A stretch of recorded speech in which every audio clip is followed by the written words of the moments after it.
You're watching eNews Direct. Hello and welcome to it. I'm Duduzile Ramela. Here are the stories we're tracking for you this evening. Opposition parties say President Jacob Zuma is an illegitimate president and want him out. A plane carrying millions of rands and a dead body is grounded in Zimbabwe. Remember, you can have a say on any of our stories. Do find us on Twitter and Facebook. That's at eNews Direct. Our hashtags this evening, Sona Debate and Lily Mine. And there's been an overwhelming call for President Jacob Zuma to step down during the debate on his State of the Nation address today. Opposition parties accuse the president of putting his own interests above those of the country. We need a president who puts people first and himself last. President Jacob Zuma must go. And opposition parties didn't mince their words. DA leader Mmusi Maimane accused President Zuma of living in a parallel universe far removed from the harsh realities facing the country. On planet Zuma, there is no jobs crisis. This is why in the president's speech, we didn't hear anything about the 8.3 million South Africans who are jobless. See, on planet Zuma, all children have access to a quality education. This must be why the president didn't mention basic education once. But it was the economic freedom fighters particularly that went straight for the jugular. Mr. Zupta, your legacy can be summed up into three things: Mushiniwam, Nkandla, Guptas. And I'm leaving. I can't sit here to debate what you presented here because you are not a legitimate president. Bye-bye. ANC MP and Eastern Cape Premier Phumulo Masualle jumped to the president's defense. He also took a jab at opposition parties for attacking the president. It never stops to amaze me why it is that we stand before the electorate on the 7th of May. Each of the political parties had the opportunity to present themselves before the electorate, and indeed the electorate passed its verdict. But in the House, somewhat an impression is created that those who have voted the least are the ones who represent the majority out there. The debate on the president's address continues. A plane full of money and a dead body. And no, it's not the opening scene of an action movie. It's really happening on a runway in Zimbabwe. The money belongs to South Africa, and the Reserve Bank is working with Zimbabwean authorities to release the cargo. The unidentified body is believed to be that of a stowaway. The plane, said to be carrying millions of rands belonging to the South African Reserve Bank, touched down in Harare on Sunday morning. A blood streak along its side led Zimbabwean officials to discover the body of a man in the cargo hold. An investigation is underway to determine the cause of his death. The plane was traveling from Munich in Germany to Durban. Zimbabwean media says its crew, 2 South Africans, a Pakistani and 2 Americans, have been arrested. The state-run The Herald newspaper says the plane tried to land in Mozambique because of technical problems, but was refused permission and had to divert to Harare. But Western Global Airlines, the owner of the plane, has denied the detour was an emergency and said the plane made a routine fuel stop in Zimbabwe. Western Global Airlines says the MD-11 cargo jet flew regularly between Europe and South Africa. The International Relations Department says it's not involved in the matter and it is the responsibility of the Reserve Bank to resolve it. Meanwhile, the Reserve Bank says the bulk of its annual currency production is done in South Africa and a small percentage is done offshore as part of its contingency plans. The bank says the aircraft currently detained in Harare Airport is carrying a consignment of South African banknotes and was produced overseas as part of the bank's annual production plan. It says it's working closely with the relevant authorities to have the cargo released and transported to South Africa. John Bailey, Pretoria. It's unclear when rescue operations will resume at Lily Mine and Barberton, Mpumalanga. A team of mine experts went underground today to assess the situation. They'd been given the green light by a team of geologists who yesterday said the pit was unstable. Priti Ngambule, Yvonne Mnisi and Solomon Nyerenda have been trapped underground for about 11 days now. Lucas Mtimani has lived in this village for nearly 20 years. A former mine worker, he is the neighbor of Solomon Nyerenda, one of 3 people trapped underground at Lily Mine. Solomon was like my son, and I'm hurting. The 5th of February started like any other day. Every morning he would make sure he greeted and waved at me. And if he didn't see me, he would come to my house and check if I'm okay. Mtimani says he and Nyerenda had long conversations about life, and the miner was an active member of his community. The 65-year-old was one of the villagers who rushed to the mine when the container in which the 3 colleagues were working collapsed into a sinkhole. My prayer is for all of them to be found, even if they are dead, just for the families to be able to bury them. That will give all of us closure. On Tuesday, a group of senior Lily Mine managers went underground to assess the situation. On Wednesday, a joint briefing is scheduled between mine management and the union AMCU. It may reveal information that could have a lasting impact on this mining community. Malunge Lubui, Louisville, Mpumalanga. A new coffee shop in Cape Town is helping youngsters with special needs. It wants to provide training along with a sense of independence, and its controversial name is more than just a talking point. It's the first of its kind in South Africa and won't be the last, according to its founder. The coffee shop is named Brownies and Downies, and the service is quite unique. There is nothing, not really, for people with Down syndrome, but any intellectual disability really. So what we do is we train them for 3 months and we see how do they do.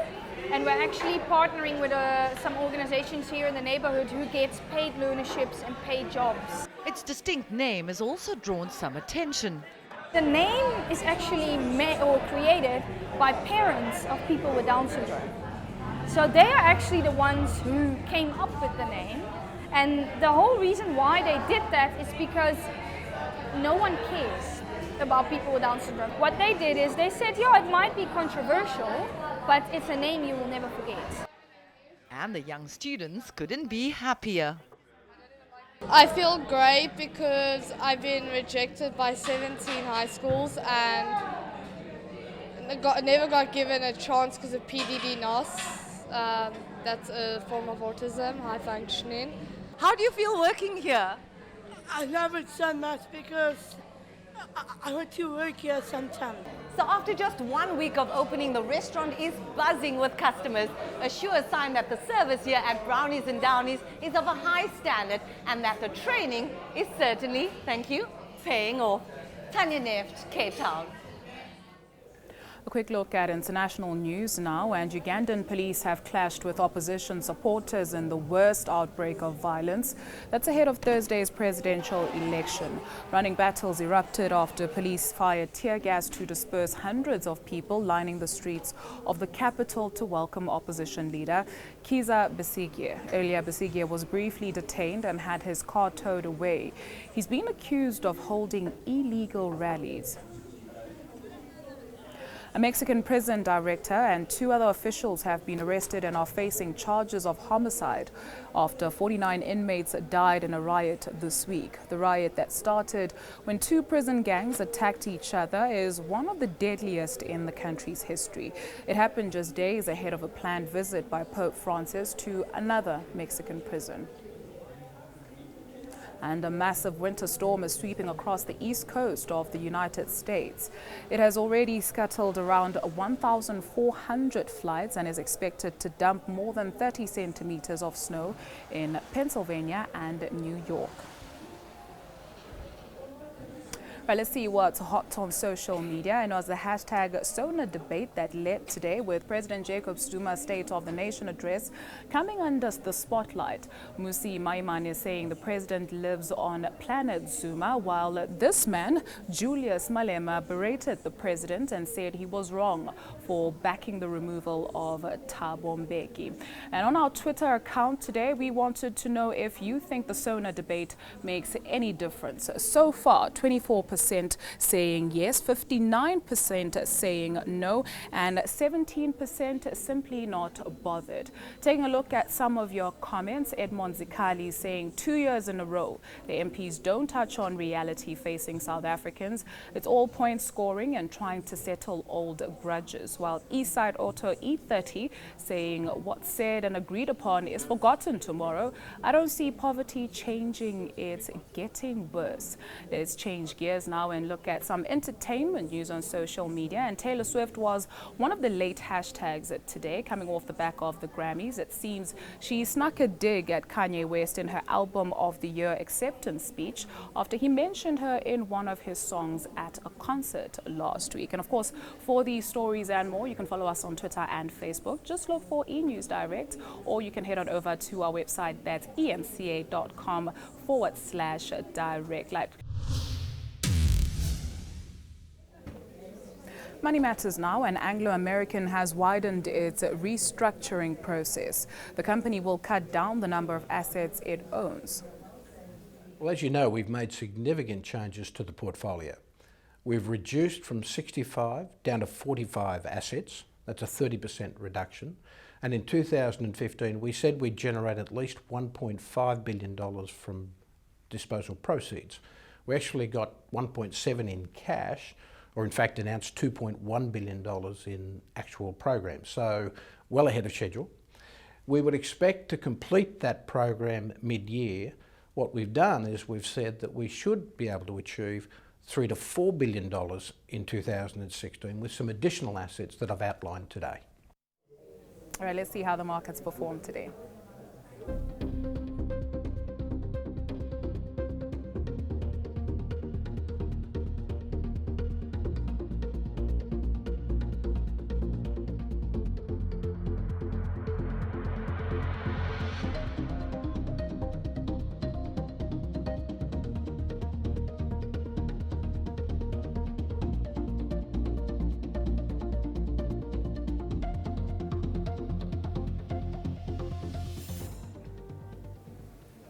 Right, here's Louis with your weather now.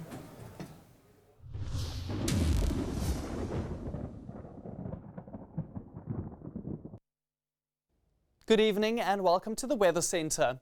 Wednesday is going to bring some very hot weather to the western coastline of South Africa, while along the east coast, moisture pushing in is going to keep things cloudy and cooler over those areas, along with some rain. Those conditions will spread towards the Lowveld as the day goes on, and at the same time, showers and thunder showers will be developing over much of the interior, in particular over parts of the Free State towards the Drakensberg and western KwaZulu-Natal. Speaking of KZN, here's your detailed provincial forecast, and there we see lots of cloud cover, keeping temperatures in the mid to lower 20s. There's a 60% chance for rain across the province, and we're going to see similar conditions for some parts of the Eastern Cape. But as we head towards the Karoo, little bit less cloud, and along with that, temperatures will be higher. Showers and thunder showers possible over the eastern and southern parts of the Western Cape. It's going to be windy along the south coast. Not quite as windy on Wednesday for Cape Town and Langebaan, allowing the temperatures to rise into the mid-30s. A hot day for the Northern Cape, a couple of thunder showers in the eastern parts, including Uppington, and we're going to see thunderstorms across the Free State on Wednesday afternoon. Those will be widespread around Harrismith and some of the rest of the eastern parts. We're expecting only isolated storms in the northwest, 36 degrees as a high for Mahikeng, and it's going to be another hot day for Limpopo, but cooler into the Lowveld and escarpment areas. Tsenin reaches a high of 27, dry weather for Musina in the far north. In Mpumalanga is going to be fairly cloudy. We are expecting thunder showers to develop. Those will become scattered on the Highveld. Temperatures will still reach the upper 20s for most areas. And we're expecting a 60% chance for thunder showers over Gauteng for Wednesday afternoon, and it will also be a couple of degrees cooler than what it was today. A look ahead to Thursday, and very wet weather is expected for some parts of the Highveld, with good falls of rain falling, dry along the western coastline. And that changes on Friday as a cold front reaches Cape Town, bringing some rain in the evening, and we're expecting isolated thunder showers in the northern and eastern parts of the country.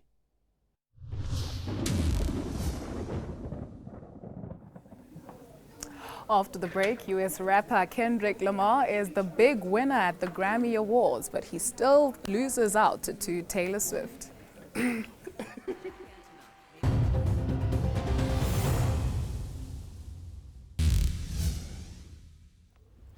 Entertainment news now, and US rapper Kendrick Lamar was the big winner at this year's Grammy Awards in Los Angeles. Indeed he was. With 5 awards in the bag, he also stole the show with his performance, but it was Taylor Swift who walked away with a nice top prize.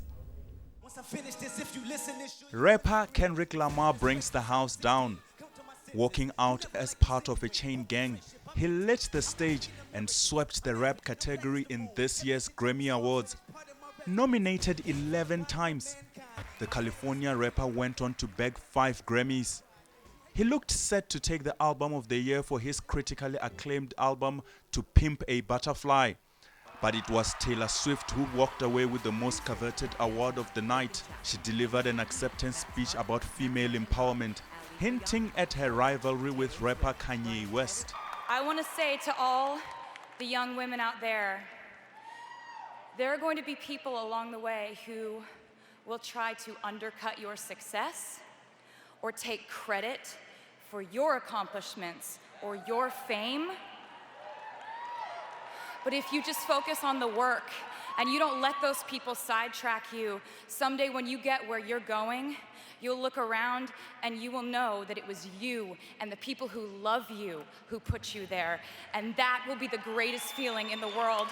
R&B singer Bruno Mars and producer Mark Ronson won Record of the Year for their upbeat track Uptown Funk, while British singer and songwriter Ed Sheeran won his first Grammy for the Song of the Year, Thinking Out Loud. Meghan Trainor took home the Best New Artist award.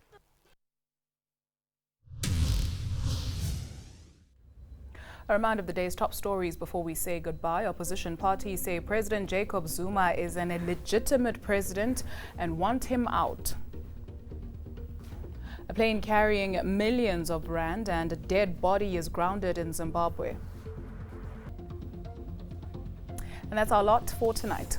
Yep, we're back at the same time tomorrow. Up next, Rhythm City. Remember, you can share your views with us. Do send us an email to enewsdirect@etv.co.za. You can, of course, just talk to us on Twitter and Facebook, and the handle that you need is @eNewsDirect. Until tomorrow night, have a fantastic evening. Goodbye.